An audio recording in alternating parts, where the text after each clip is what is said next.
네, 오늘은 공무원 말고 승무원이 되어라 두 번째 이야기를 들려드리려고 하는데요.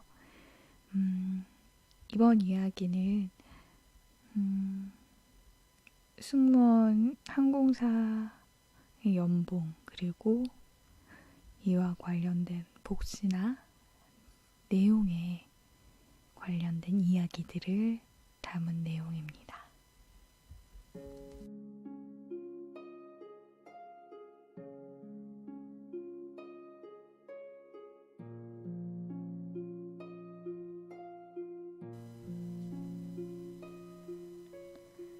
항공사 승무원에게만 지급되는 특별한 수당이 있다. 이를 퍼디엄이라고 한다. 레이오버 나갔을 때 쓰라고 지급하는 출장비다. 여기에는 숙박을 제외한 체류비, 식사비 등이 포함된다. 비행 시간에 따라 약간의 차이는 있지만 적지 않은 돈이다. 이야기 나온 김에 항공사 승무원들의 수입은 어느 정도나 될까? 며칠 전에 대한항공 비행 3년차 제자가 방문해서 승무원 준비생들을 위해 간담회를 가졌다. 간담회 중에 잠시 연봉이 화제로 떠올랐다. 간담회를 진행하는 제자가 지난해 받은 연봉이 실수령액으로 4,300만 원이 조금 넘었다고 말했다. 물론 비행 스케줄에 따라 지급되는 퍼디엄이 조금씩은 다른데 이를 합치게 되면 약 5천만 원이 조금 넘게 받았다고 하니 대략 퍼디엄이 7, 800만 원이었다는 계산이다. 학생들의 입에서 우와 하는 부러움의 감탄사가 나왔다. 그때 내가 잠시 마이크를 이어받았다.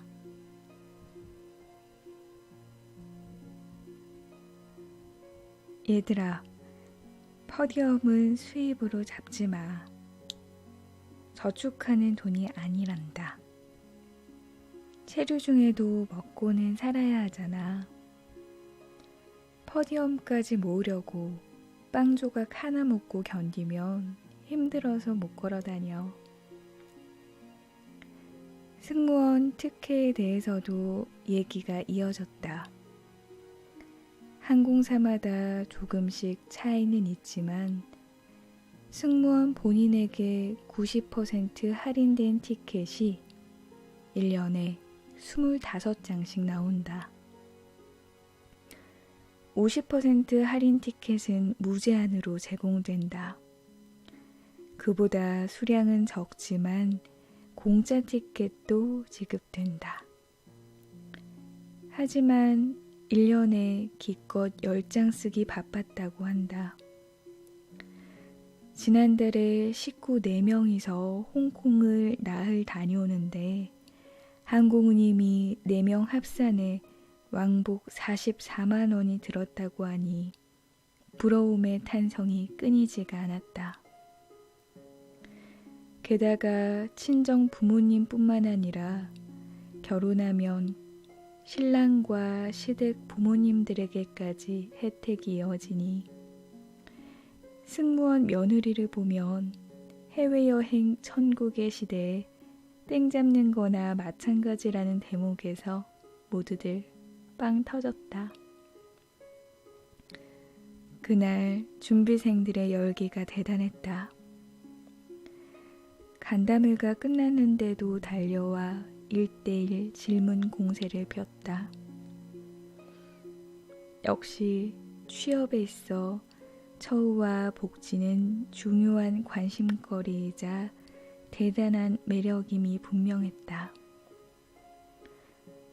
그 중에 항공 승무원은 우리나라 여성이 선택할 수 있는 분야 중 비교적 높은 대우를 받는 직종에 해당된다고 볼 수 있다.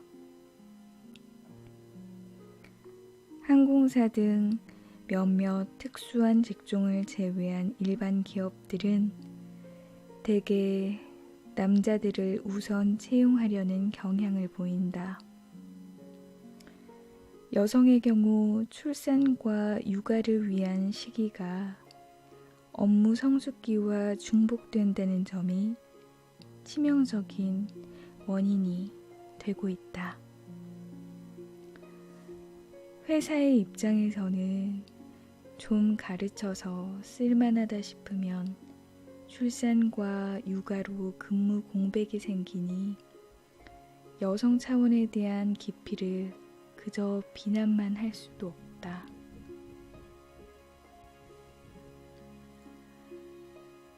하지만 업무 능력이 뛰어난 여성의 숫자도 많음을 부인할 수 없다.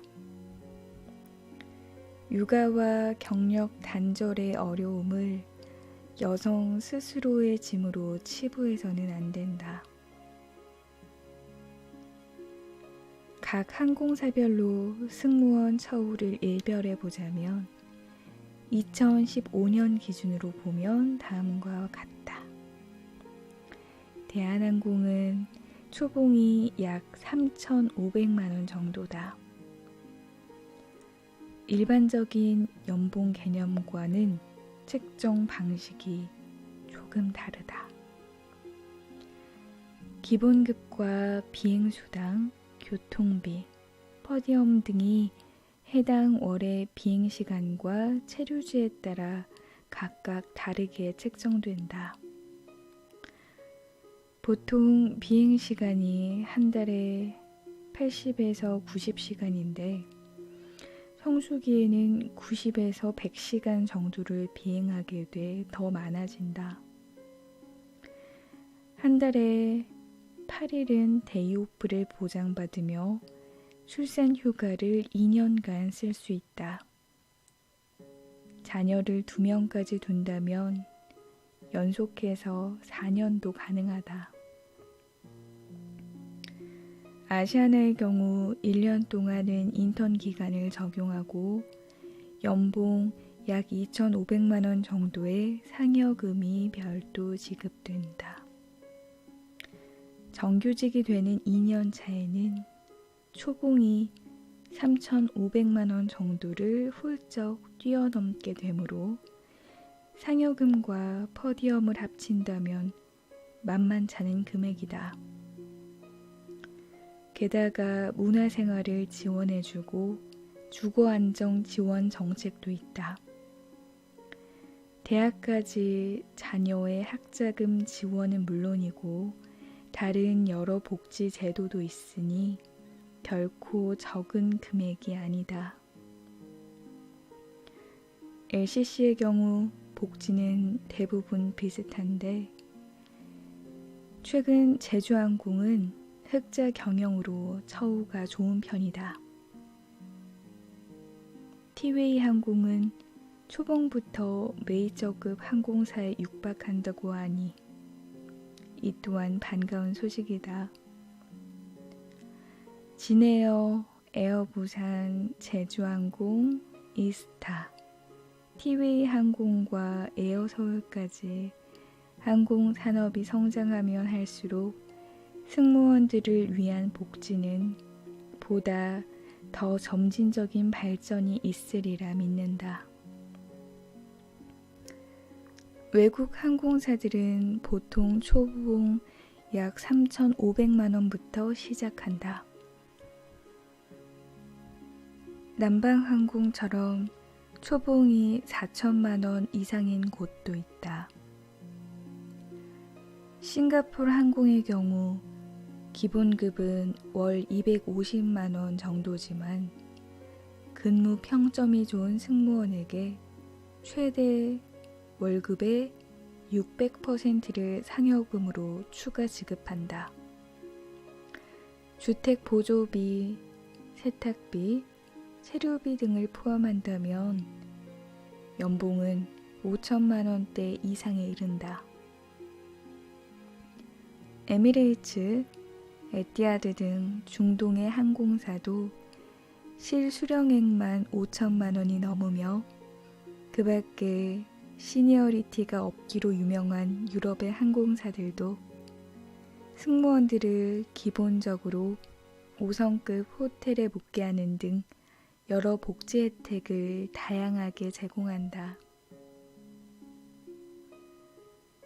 예를 들어 루프트한자의 경우 독일 근로법의 기준에 임금의 45%를 세금으로 내지만 은퇴 후 연금으로 모두 돌려받는 조건이었으며 월 주거 보조금도 지급받을 수 있어 좋았다. 또 4년 근무 후 독일어 자격 시험을 통과하면 영주권을 받을 수 있는 매력도 일종의 혜택이었다. 그러나 근래 들어 갱신 계약 없이 무조건 2년 계약직으로만 한국인을 비롯한 외국인 승무원을 채용한다. 유럽도 자국 젊은이들의 취업난 해결을 위해 외국인 승무원을 모두 계약직으로 전환하는 추세이기에 근무기간은 짧다. 내가 캐세이 퍼시픽의 승무원이었던 80년대에는 퍼디엄이 봉급보다 더 나왔던 적이 많았다. 당시 우리나라 봉급자의 평균 수령액이 월 30만 원 정도였는데 캐세이 퍼시픽 항공 승무원으로 일주일 스테이하는 동안 퍼디엄만 70에서 80만 원이 나왔으니 당시 외국 항공사 승무원의 위상은 그야말로 대단했다. 오히려 지금 항공사 승무원의 처우가 예전만 못하다고 생각한 사람들이 많다.